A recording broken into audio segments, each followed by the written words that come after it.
Carrier Oils 101, let's go! Today, let's take a look at radish seed oil.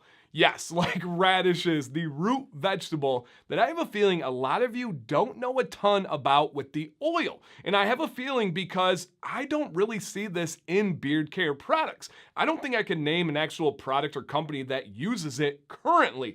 And before I get too far into this, because I am very excited, I should introduce this series and introduce myself. As mentioned, we call this series Carrier Oils 101. This is where we take a deep dive into the ingredients that make up cosmetic products. Products that are used for your hair and for your skin.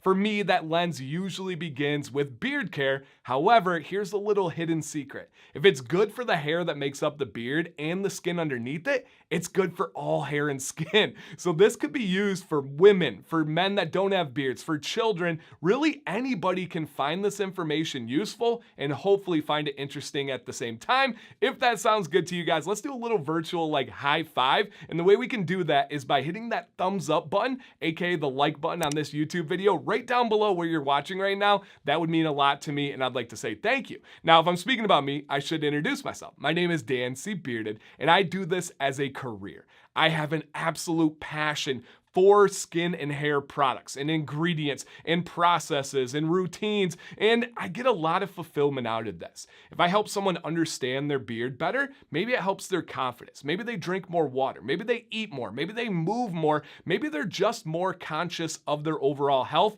That's an amazing thing to be able to do with a platform like this, and I want to say thank you guys for allowing me to do that. If you like learning about anything that's related to this, consider subscribing if you're not already. It's free, and it really does help out what I do here as a career. The more help that is given, the more people I in return can help out. So thank you guys. And if you're a returning subscriber and you watch videos like this, like a Carrier Oils one, forget about it. You guys are the MVP. You are amazing, and I would like to say thank you.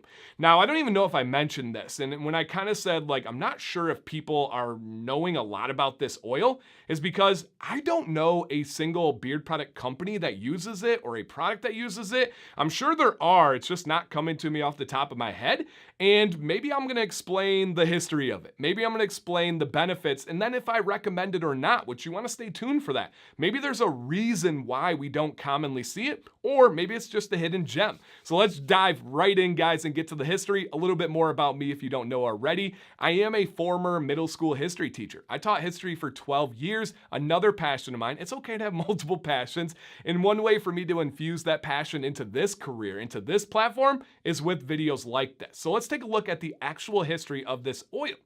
The first documentation that we really see is about over 5,000 years ago in China.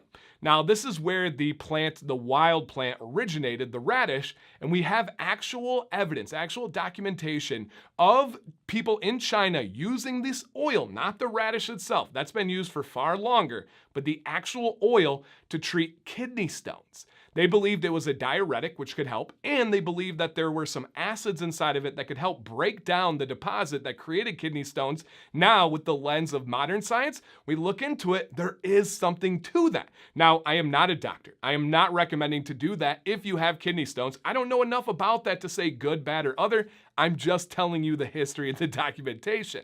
Then it goes kind of radio silent, and we don't hear stuff for quite a while until we get to the Greek and Roman empires, and they start documenting it. We start seeing radishes in different varieties showing up in India, showing up in the Mediterranean, and we start to see some new uses. Now, of course, a lot of this has to do with consuming, but we do see some use start topically, and then it really progresses, and we see people using it on their hair, using it on their skin, calling it miracle oils, calling it like a cooling oil. That was one of the main things that was said.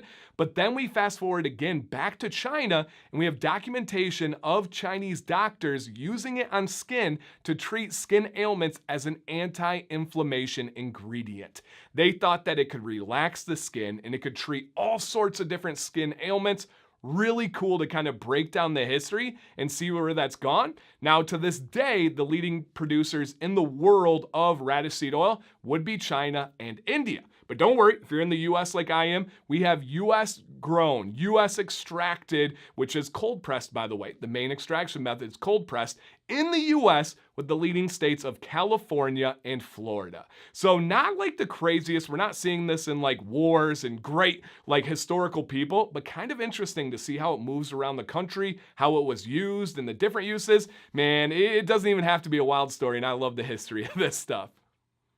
Let's take a detailed look at the benefits of radish seed oil. Now we can start basic and say, hey, it's got all the alphabet vitamins, the vitamin A, vitamin B, vitamin C, and all the great things that those do. Well, that's just super basic. We know that almost all vegetable oils that we're gonna talk about have those things. So let's go a little bit further.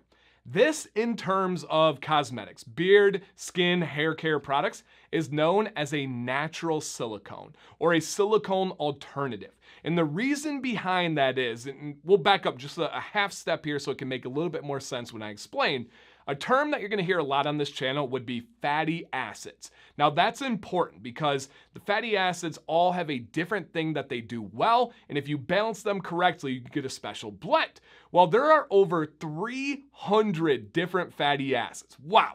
Now this blend within radish seed oil is very unique because it has three that we never see potently together, and that would be C18, C20, and C22.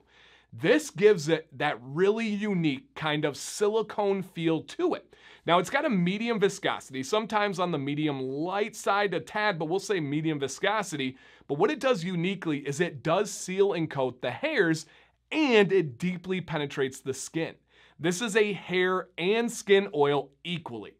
Almost always, oils are gonna lean towards being a skin oil, lean towards being a hair oil, and then again, the magic happens with blending hair oils and skin oils to making something that is preferable for yourself.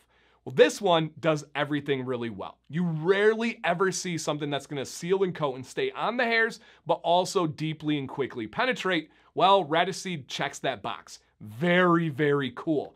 Beyond that, we talked about the medium viscosity. It also has a light golden color, which is pretty cool. Now, the smell is one thing that is a little bit of a hurdle, and maybe we'll come back to that in a little bit. The best way I can put it is that it has like a bittery, peppery type smell to it. Nothing that's real offensive to me. I kind of enjoy it as like a natural smell, but it is something that is used as a bug repellent, if that gives you kind of any indicator there. But beyond that, another important thing is shelf life. This does have an okay shelf life, a normal-ish shelf life to a shorter side. It's almost exactly at 1 year. Now, that's not something to be really concerned with. We have some common ingredients that are around 6 months of a shelf life, right? It just depends on your style. If this was something that you bought by itself, it's not meant to put on a shelf and just look pretty. However, you can balance out that shorter-ish lifespan with oils that have 3 years, 5 years. Normally, those are heavy antioxidant ingredients. We don't really see that with radish seed oil, and that's okay. I'm not one to really freak out and worry about that. Now, another benefit would be something that we call the cosmetic scale rating, and that takes a look at how likely ingredients are to clog your pores. I checked every single database, every single scale that's out there, and radish seed oil is not rated, at least with what I could find. However, I was able to find uses of this radish seed oil on your skin is to unclog pores, is to help with acne, acne scars, anti-aging, anti-wrinkles. All those things go into this. I have a strong feeling that this is not an issue with clogging pores and not an issue that you should have with the cosmetic scale rating. This stuff is really, really cool. I have tried it myself. Very unique. It's one of the oils where I'm like, I never want to use a single carrier oil for my beard because it's just not as good as a well-balanced blend. However, if I were to use one, this one's in the running for doing a pretty dang good job by itself. Just kind of keep that in mind with all things considered when it comes to these benefits. The big one, do I recommend this ingredient in your products, or is there a reason why you should be alarmed if you see it? Is there a reason why it's not very common at all in the beard care industry? I do recommend this. I think it's a great ingredient and I would love to see it more. Yeah, it's on the shorter side of a shelf life. Yeah, it does have a little bit of a natural smell to it. Neither of those are hurdles that I think should keep it out of the running, and I would love to see some companies trying this. Now, before I talk a little bit more, if you guys know of a beard care company using this ingredient, drop a comment. It might be one that I have on the shelf and I just overlooked and just didn't remember it. Please let me know down below in these comments. And if some come up 6 months, a year, 2 years later, you can bring those in as well. Now, this is an ingredient we do find in the women's cosmetic industry. It's used a lot of times in the anti-aging creams. It helps with wrinkles. It helps get rid of those age spots. It can help strengthen your nails, right? Oh my gosh, our beard is made up of the same thing as our nails, that keratin. If it helps the nails, yeah, it can help the beard. I really think there's some really cool potential here to see what we can do with it for beard oil, and especially something like beard butter. I could see that having some really nice benefits, and I could go into detail there later, but I would love to see it. Let me know your guys' thoughts down below. Was this something that was new to you? Had you known about it because your family was a 3rd-generation radish farmer? I just want to hear any of your thoughts, any of your questions. If you're new here, drop a comment. I would like to get to know you and see that name on the screen more often. Thank you guys for watching today. My name's Dan C. Bearded. Please stay bearded and stay positive.